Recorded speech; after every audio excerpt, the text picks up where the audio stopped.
Hello दोस्तों, नमस्कार। उन्मुक्त स्टडी सेंटर में आप सभी का स्वागत है।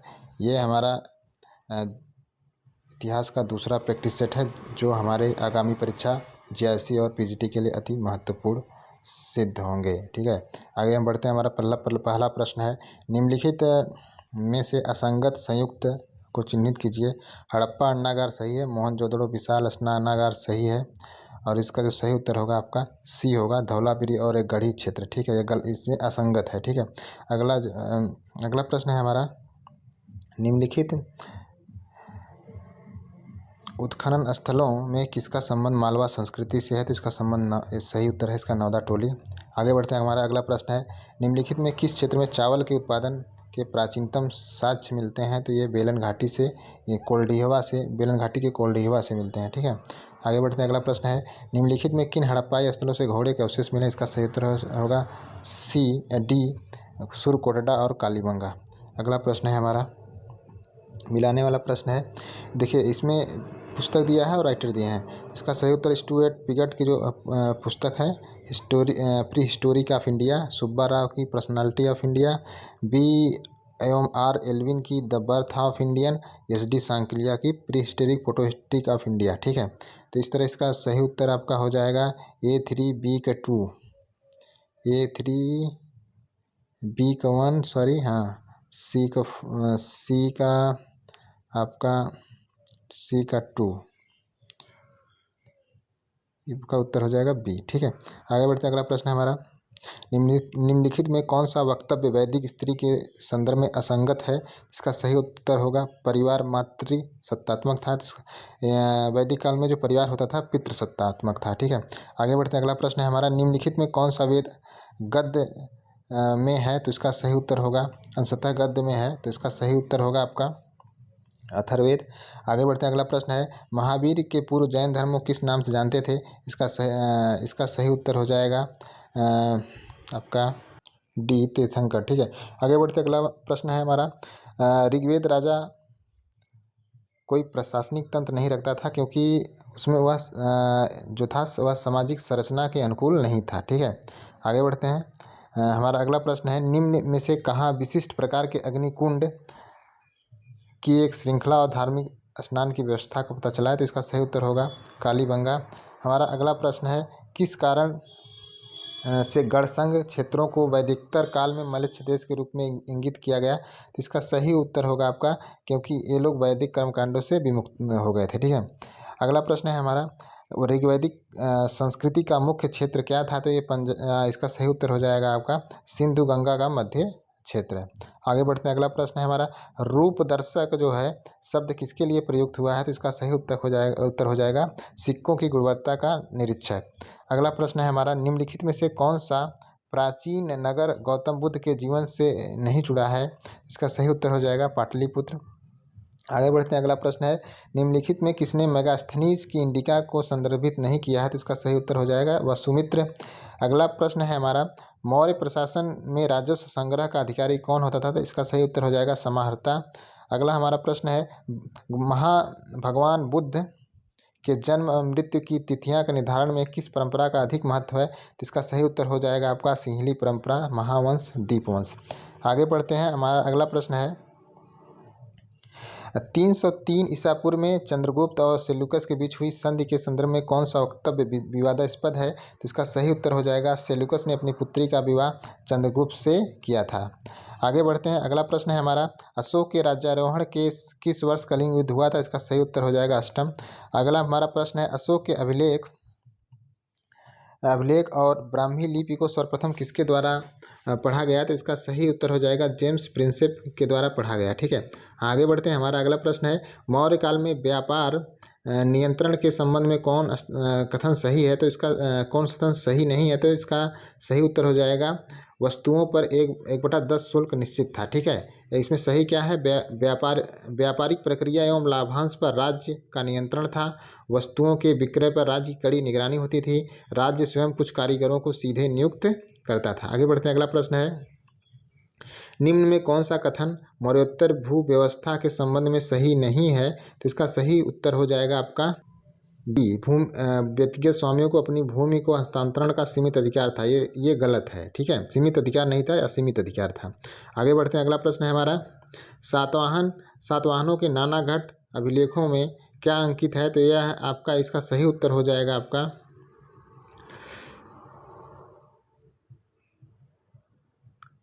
बी, सातवाहनों के मूल उत्पत्ति स्थल की सूचना देता है, ठीक है। आगे बढ़ते हैं, अगला प्रश्न है हमारा, हर्ष के बौद्ध धर्म की ओर किसने उन्मुख किया? तो इसका सही उत्तर हो जाएगा दिवाकर मित्र ने। अगला हमारा प्रश्न है, कौन तमिल व्याकरण ग्रंथ है? तो इसका सही उत्तर हो जाएगा तोल्काप्पियम। अगला हमारा प्रश्न है, किस सम्राट को लिच्छवी दौहित्र कहा गया है? तो इसका सही उत्तर हो जाएगा आपका बी, चंद्रगुप्त प्रथम। हमारा अगला प्रश्न है, धर्मथिद या विरुद्ध धारण किया था? तो इसका सही उत्तर हो जाएगा आपका 28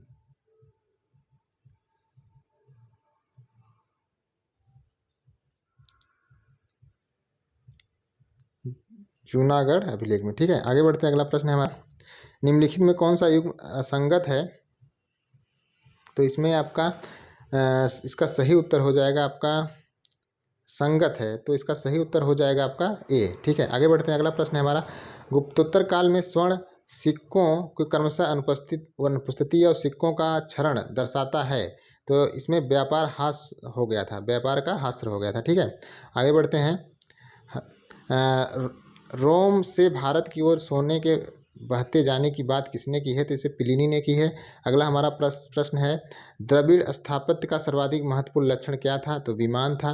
अगला हमारा प्रश्न है, इनमें कौन गुप्तकालीन स्थानीय नगर प्रशासनिक समिति के अधिकारी और सदस्य होते थे? इसका सही उत्तर हो जाएगा सी, सर्तवाह, प्रथम कुलिक, प्रथम कायस्थ। हमारा अगला प्रश्न है, गुप्तकाल में वैदेशिक व्यापार कौन सा नया मार्ग जोड़ा था? तो इसका सही उत्तर हो जाएगा चीन जाने वाला स्थल मार्ग। हमारा अगला प्रश्न है, किस राजा को उसके एक अभिलेख में कविराज कहा गया है? तो परमार के राजा भोज को कहा गया है। इनमें अगला प्रश्न है, निम्नलिखित कौन कालिदास की रचना नहीं है? तो इसका सही उत्तर हो जाएगा 10 कुमार चरित्र कालिदास की रचना नहीं है। इनमें किसने महाबलीपुरम को पैगोडा रथों का निर्माण कराया था? तो इसका सही उत्तर हो जाएगा पल्लवों ने कराया था। अगला हमारा प्रश्न है, चोलकालीन सर्वाधिक प्रसिद्ध कांस्य प्रतिमा किसकी है? तो इसका सही उत्तर हो जाएगा आपका नटराज की। आगे बढ़ते हैं, अगला प्रश्न है हमारा, अग्रहार भूमिदान के संदर्भ में इनमें से कौन सा कथन सही नहीं है? तो इसका सही उत्तर हो जाएगा ए, राजा इसे किसी को भी दे सकता था, ये सही नहीं है, ठीक है। आगे बढ़ते हैं, हमारा अगला प्रश्न है, इनमें कौन सी किताब सुल्तान फिरोज शाह तुगलक द्वारा स्वयं लिखी गई? तो इसका सही उत्तर हो जाएगा फुतुहात ए फिरोज शाही। अगला हमारा प्रश्न है, पूर्व मध्यकालीन भारत में दोषी हट क्या था? तो एक कपास बाजार था। अगला प्रश्न है, निम्न कौन सी रचना अमीर खुसरो की नहीं है? तो इसका सही उत्तर हो जाएगा तहकीक हिंद उसकी पुस्तक नहीं है। अगला प्रश्न है हमारा, पंचातायन प्रकृति की मंदिर का प्राचीनतम उदाहरण कौन सा है? तो इसका सही उत्तर हो जाएगा दशावतार मंदिर देवगढ़। अगला हमारा पुस्तक है किताबुर रहला, लेखक कौन है? तो इसका सही उत्तर हो जाएगा आपका इब्न बतूता, ठीक है। आगे बढ़ते हैं, हमारा अगला प्रश्न है, बिहार और बंगाल की विजय करने वाला तुर्क सेनापति कौन था? तो इसका सही उत्तर हो जाएगा बख्तियार खिलजी। फिर अगला प्रश्न है हमारा, मोहम्मद गजनवी भारत का अंतिम आक्रमण कब हुआ? तो इसका मोहम्मद गजनवी ने 1927 में अंतिम आक्रमण किया था, 1027 में ईस्वी में किया था, ठीक है। वाराणसी शहर में रहकर 10 वर्षों तक संस्कृत और खगोल विद्या का अध्ययन करने वाला अरब कौन था? तो ये अलबुरनी था, ठीक है। आगे बढ़ते हैं, अगला प्रश्न है, भारत में मस्जिद निर्माण इनमें से किस लक्षण को सम्मिलित किया गया है? तो इसका सही उत्तर हो जाएगा आपका सभी, उपरोक्त सभी, ठीक है। आगे बढ़ते हैं, हमारा अगला प्रश्न है, मोहम्मद गोरी ने भारत में निम्नलिखित में से किस युद्ध में स्वयं भाग नहीं लिया? इसका सही उत्तर हो जाएगा आपका सी, 1197 ईस्वी में अहनिलवाड़ा के चालुक्यों के विरुद्ध, ठीक है। अगला हमारा प्रश्न है, निम्नलिखित में कौन हिंदू शाही राजा महमूद गजनी के विरुद्ध हिंदू राजाओं के संघ का निर्माता था? इसका सही उत्तर हो जाएगा आपका आंध्रपाल, ठीक है। आगे बढ़ते हैं, अगला प्रश्न है हमारा, बरीद किसे कहते थे? इसका सही उत्तर हो जाएगा आपका सूचना पहुंचाने वाले गुप्तचर को, ठीक है। आगे बढ़ते हैं। किस सुल्तान ने स्वयं को नाइबे खुदाई कहा था? तो इसका सही उत्तर हो जाएगा बलबन ने।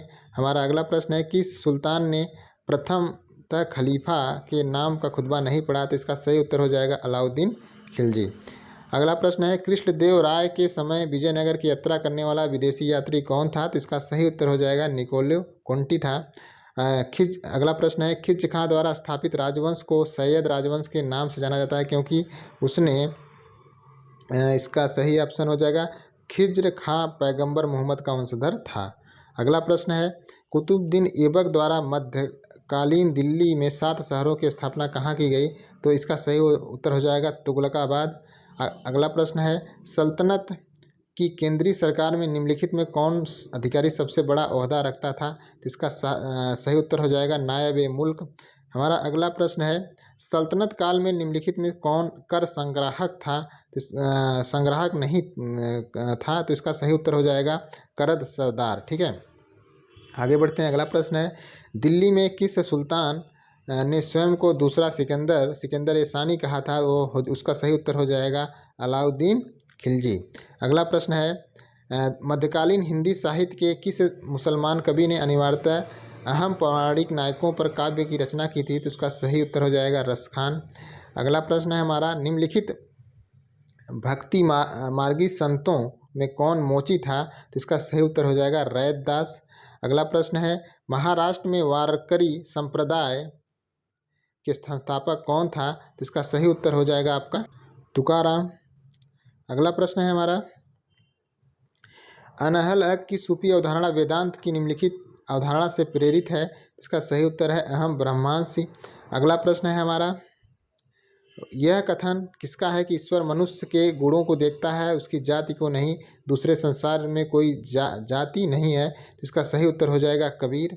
अगला हमारा प्रश्न है, निम्नलिखित में कौन सा वाद्य मिश्रित या हिंदी इस्लामी उत्पत्ति का नहीं है? तो हो जाएगा शहनाई। अगला प्रश्न है, गुजरात की स्वतंत्र सत्ता स्थापित करने वाला कौन था? तो ये हो जाएगा जफर खां।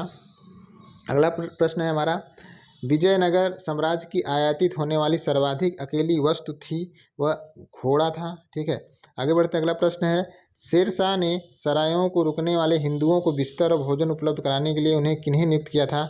तो निम्न जाति हिंदुओं को नियुक्त किया था। अगला प्रश्न है हमारा, तबकात-ए-अबकरी के लेखक कौन है? तो इसके लेखक ख्वाजा निजामुद्दीन अहमद हैं। अगला प्रश्न है, निम्नलिखित में कौन प्रसिद्ध चित्रकार अकबर के दरबार में नहीं रहा था? तो इसका सही उत्तर हो जाएगा आगा रजा।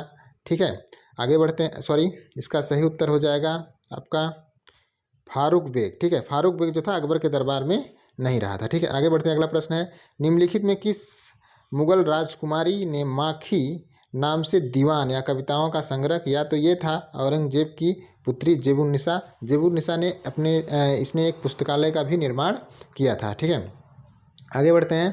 अगला प्रश्न है, मुगल काल में किस जौहरी विदेशी यात्री ने तख्त-ए-ताउस का विस्तृत ब्यौरा दिया है? तो इसका सही उत्तर हो जाएगा आपका ट्रेवनियर ने दिया है। ठीक है, आगे बढ़ते हैं। अगला प्रश्न है, अकबर के समकालीन किस मुगल इतिहासकार ने अकबर को इस्लाम का दुश्मन बताते हुए आरोपों की सूची तैयार की थी? तो वो बदायूं था। आगे बढ़ते हैं। अगला प्रश्न है, मुगल कालीन कृषि की अवस्था के बारे में निम्नलिखित में कौन सा स्रोत सर्वाधिक महत्वपूर्ण है? तो वह आपका है आईन-ए-अकबरी है। ठीक है, आगे बढ़ते हैं। अगला प्रश्न है, सामाजिक सुधार, राष्ट्रीय पुनर्जीवन तथा मराठा शक्ति के उदय के लिए किस मराठा संत का सर्वाधिक महत्व है? तो इसका सही उत्तर हो जाएगा समर्थ रामदास। अगला प्रश्न है हमारा, शेरशाह की कृषि नीति के संबंध में कौन सा कथन सही नहीं है? तो इसमें आपका सही नहीं है, तो इसमें डी हो जाएगा उत्तर। माप जो करने वाले की अपनी इच्छा अनुसार अपना शुल्क लेने की छूट थी, ये गलत है। ठीक है, इसमें सही क्या है? शेरशाह ने बोई गई जमीन की माप पर जोर दिया। शेरशाह ने विभिन्न प्रकार की फसलों राज्य के हिस्सों के लिए दरें निर्धारित की। प्रत्येक किसान द्वारा दी जाने वाली मात्रा को पत्ता कहे जाने वाले कागज पर लिखवाया। ठीक है, आगे बढ़ते हैं। अगला प्रश्न है, जाप्ती प्रणाली के अंतर्गत वास्तविक उत्पादन कितना हिस्सा राज्य की मांग के रूप में निर्धारित की गई थी? तो 1/3। ठीक है, आगे बढ़ते हैं। अगला प्रश्न है, मराठा विद्रोह के दमन के लिए औरंगजेब ने अंतिम रूप से दक्कन कब गया? तो 1689 ईस्वी में वह अंतिम रूप से दक्कन गया था। ठीक है, आगे बढ़ते हैं। अगला प्रश्न है, बेलेजली ने पेशवा बाजीराव द्वितीय को किस शर्त पर मदद करना तय किया था, उसके द्वारा सहायक संधि स्वीकार करने लेने पर। ठीक है, आगे बढ़ते हैं। अगला प्रश्न है, मराठा राज्य क्षेत्र में भूमि की माप जोख की जाती थी, तो इसका सही उत्तर हो जाएगा काठी। अगला हमारा प्रश्न है, निम्नलिखित में किस मराठा सरदार ने अंग्रेजों की सहायता को सबसे बाद में स्वीकार किया, तो इसका सही उत्तर हो जाएगा होलकर। आगे बढ़ते हैं। अगला प्रश्न है, 1664 और 1670 ईस्वी में सूरत पर हमले को शिवाजी को सर्वाधिक लाभ हुआ, इसका सही उत्तर हो जाएगा लूट का बड़ा धन। आगे बढ़ते हैं। अगला प्रश्न है हमारा,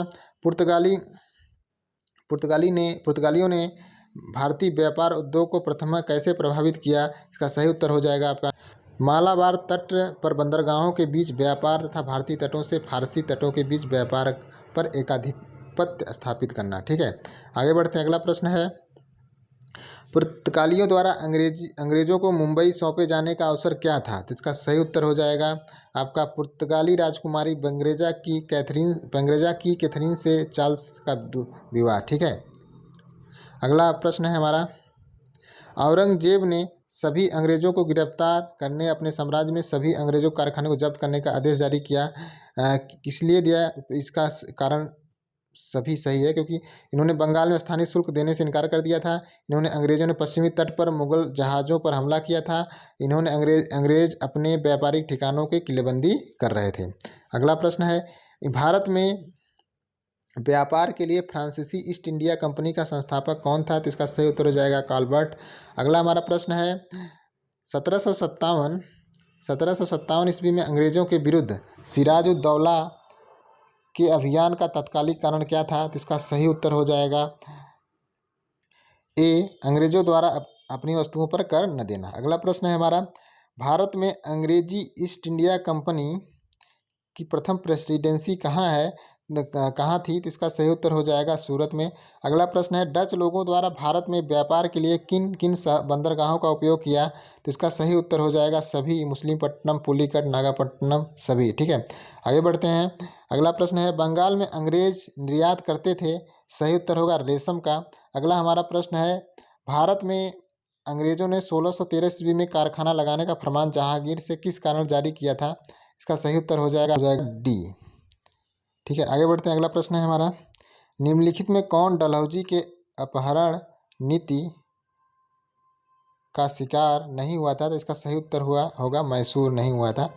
अगला प्रश्न है, 1767-69 ईस्वी में प्रथम आंग्ल मैसूर युद्ध के समय हुई त्रिशक्ति संधि में कौन सम्मिलित नहीं था, तो इसका सही उत्तर हो जाएगा ट्रावनकोर का राजा।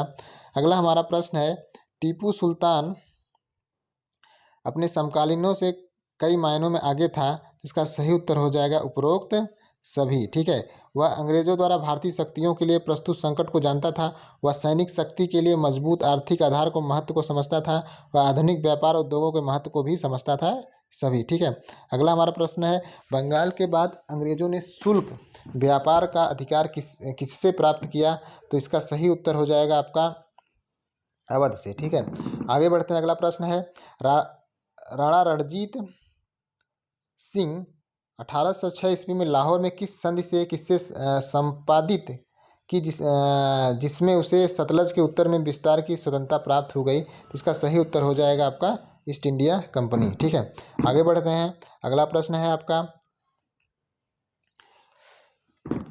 बंगाल में कंपनी के नियंत्रण को वैधानिकता कैसे प्राप्त हुई, तो इसका सही उत्तर हो जाएगा डी, इसका सही उत्तर होगा फरवरी 1765 में निजामुद्दौला से हुई संधि। अगला प्रश्न है हमारा, भारत के हथकरघा उद्योग पर अंग्रेजों द्वारा पहला गंभीर प्रहार क्या था, इसमें बुनकरों का निर्देशित मूल्य पर अपनी वस्तु बेचने के लिए बाध्य होना, इसका सही उत्तर बी होगा।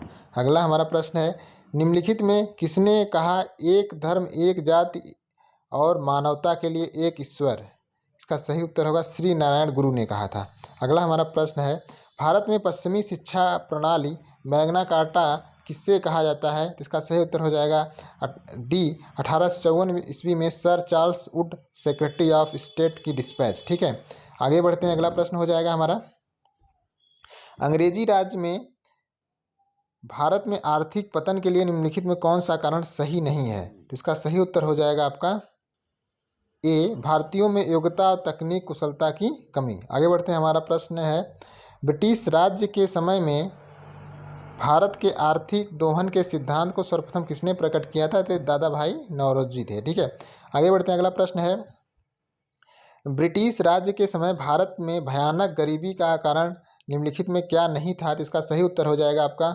बी, भारत में विदेशी पूंजी का लगना। आगे बढ़ते हैं, अगला प्रश्न है महलवाड़ी व्यवस्था के संबंध में निम्नलिखित में कौन सा कथन सही नहीं है? इसका सही उत्तर हो जाएगा आपका ए, भारत अन्य दो व्यवस्थाओं के सुधारात्मक स्वरूप में अपनाई गई अस्थायी व्यवस्था थी। आगे बढ़ते हैं, अगला प्रश्न है हमारा नए जमींदारों के बारे में इनमें कौन सा कथन सही है? तो इसका सही उत्तर हो जाएगा आपका सी, केवल किराया वसूलने वाले अनुपस्थित व्यापारी थे। इसका ये सही नहीं है। ठीक है, आगे बढ़ते हैं, अगला प्रश्न है 1857 के विद्रोह के पूर्व सिपाहियों के असंतोष के कारणों में सबसे गंभीर क्या था? उसमें सबसे गंभीर ये था पदोन्नति और वेतन का प्रश्न। ठीक है, आगे बढ़ते हैं, अगला प्रश्न है हमारा प्रार्थना समाज किसके नेतृत्व में स्थापित हुआ था? तो ये केशव चंद्र सेन के नेतृत्व में स्थापित हुआ था। अगला प्रश्न है हमारा उत्तरी प्रांतों के साथ 1857 के विद्रोह मुंबई और चेन्नई क्यों सम्मिलित नहीं हुए? तो इसका सही उत्तर हो जाएगा आपका डी हो जाएगा इसका सही उत्तर। ब्रिटिश प्रशासन के केंद्र कोलकाता से बहुत दूरी पर थे। अगला प्रश्न है निम्नलिखित में किस संगठन की कल्पना राजा राम मोहन राय ने समय से पहले की थी? तो राष्ट्र संघ था, लीग ऑफ नेशन। अगला हमारा प्रश्न है भारत में पहली बार लोक सेवा आयोग की स्थापना किस कानून के द्वारा की गई? तो इसका सही उत्तर हो जाएगा the government of India act 1919 में। आगे बढ़ते हैं, अगला प्रश्न है हमारा चांदनी चौक दिल्ली में 1912 ईस्वी में लॉर्ड हार्डिंग पर बम फेंकने की योजना किसने बनाई थी? तो इसका सही उत्तर हो जाएगा रास बिहारी बोस। अगला प्रश्न है हमारा निम्नलिखित में निम्न में कौन सी पुस्तक उसके लेखक से मेल नहीं खाती? तो इसमें दादा भाई नौरोजी जो है the poverty and British rule सही है, आर.सी. दत्त की पुस्तक है इकोनॉमिक हिस्ट्री ऑफ इंडिया, ये भी सही है, महात्मा गांधी की पुस्तक है हिंद स्वराज, ये भी सही है। तो ये डी.आर. गार्डिल की गलत है। ठीक है, आगे बढ़ते हैं 1922 में भील सेवा मंडल की स्थापना किसने किया था? इसका सही उत्तर हो जाएगा आपका अमृतलाल विठल दास ठक्कर ने। ठीक है, आगे बढ़ते हैं, अगला प्रश्न है 1918 में किस कारण कांग्रेस में दूसरा विघटन हुआ? तो इसका सही उत्तर हो जाएगा आपका मॉन्टेग्यू घोषणा। ठीक है, आगे बढ़ते हैं, अगला प्रश्न है 1857 में लखनऊ विद्रोह का नेतृत्व किसने किया था? बेगम हजरत महल ने किया था। अगला प्रश्न है 1940 में व्यक्तिगत सत्याग्रह के प्रारंभ के लिए महात्मा गांधी द्वारा प्रथम सत्याग्रही किसे चुना गया? तो विनोबा भावे थे। अगला प्रश्न है हमारा गांधी जी ने प्रथम आमरण अनशन कब शुरू किया था? तो इसका सही उत्तर हो जाएगा जलियांवाला बाग दुर्घटना के समय। जिन्ना द्वारा 14 सूत्री के अंतर्गत पृथक चुनाव क्षेत्र आदि की मांग के पीछे क्या कारण था? इसका सही उत्तर है सी, नेहरू रिपोर्ट के प्रस्तावों की असहमति। ठीक है, आगे बढ़ते हैं, अगला प्रश्न है कांग्रेस द्वारा 1935 ईस्वी के गवर्नमेंट ऑफ इंडिया एक्ट को अस्वीकार किए जाने का कारण क्या था? इसका सही उत्तर हो जाएगा आपका डी, इसका सही उत्तर उपरोक्त सभी। ठीक है, तो इसमें क्या था इसके निर्माण में भारतीयों को परामर्श नहीं लिया गया था, ये भी सही है। यह एक्ट भारत के जनप्रतिनिधि सरकार की स्थापना की संभावना को समाप्त कर रहा था, ये भी सही है। प्रांतीय स्वायत्तता के नाम पर की गई व्यवस्थाओं से प्रजातांत्रिक अधिकारों का हनन होता था। ठीक है, आगे बढ़ते हैं, अगला प्रश्न है महात्मा गांधी द्वारा स्थापित हरिजन सेवक संघ के संस्थापक अध्यक्ष कौन थे? तो इसे थे जी.डी. बिरला। ठीक है, सॉरी, इसका सही उत्तर हो जाएगा अमृतलाल ठक्कर। ठीक है, आगे बढ़ते हैं, अगला प्रश्न है हमारा भारतीय राष्ट्रीय कांग्रेस किस अधिवेशन में गांधी इरविन समझौता स्वीकृत किया गया? तो इसका सही उत्तर हो जाएगा आपका कराची अधिवेशन में। ठीक है, आगे बढ़ते हैं, अगला प्रश्न है निम्नलिखित कथनों पर विचार कीजिए। बम्बई में S.A. डांगे द्वारा गांधी और लेनिन नामक पुस्तक प्रकाशित की गई तथा द सोशलिस्ट नामक प्रथम समाजवादी साप्ताहिक निकाला गया। अगला है आपका कथन है बंगाल में मुजफ्फर अहमद ने नवयुग निकाला गया तो बाद में कभी जनरुल इस्लाम के सहयोग से लांगल की स्थापना की गई। अगला जो आपका है, मद्रास में यस सिंगारवेलु ने लेबर किसान गजट की स्थापना की। तो इसमें क्या उपयुक्त कथनों में कौन सही है? तो इसमें इसका सही उत्तर हो जाएगा आपका, इसमें तीनों सही है, ठीक है। इसका सही उत्तर हो जाएगा डी। आगे बढ़ते हैं, अगला प्रश्न है, निम्नलिखित कथनों पर विचार कीजिए। विश्व युद्ध में ब्रिटेन के प्रयासों की सहायता के लिए 1918 में तिलक और गांधी ने धन और मानव साधन जुटाने के लिए गांवों का दौरा किया, ठीक। अगला दूसरा कथन है, दूसरा आपका है, लखनऊ समझौते द्वारा मुसलमान नेताओं कुछ प्रांतों में अति प्रतिनिधित्व के बदले अधिसंख्यक क्षेत्रों से कम प्रतिनिधित्व स्वीकार किया। तो इसका सही उत्तर हो जाएगा सी, ठीक है। 1 और 2 दोनों सही है, ठीक है। आगे बढ़ते हैं, अगला प्रश्न है हमारा, कैबिनेट मिशन ने मुस्लिम लीग की पृथक पाकिस्तान राज्य की मांग को अस्वीकार कर दिया। इसका कारण ये था कि कैबिनेट मिशन का मानना था कि पृथक पाकिस्तान राज्य में एक बड़े अनुपात में गैर मुस्लिम आबादी होगी और मुसलमानों की बड़ी आबादी पीछे भारत में ही छूट जाएगी, भारत में। तो इसका ये भी कथन ये सही है, कथन और कारण दोनों सही है और ARA की स्पष्टीकरण है। अगला प्रश्न है, अंतिम प्रश्न है आपका, निम्नलिखित में कौन 1 अगस्त 1946 ईस्वी में घोषित प्रथम अंतरिम राष्ट्रीय सरकार में शामिल नहीं था? तो इसका सही उत्तर हो जाएगा डॉक्टर एस राधाकृष्णन शामिल नहीं थे। तो दोस्तों, ये आज का हमारा इतिहास का प्रैक्टिस सेट है और आप लोग इसे सुनिए, कमेंट करिए, लाइक करिए, शेयर करिए। धन्यवाद।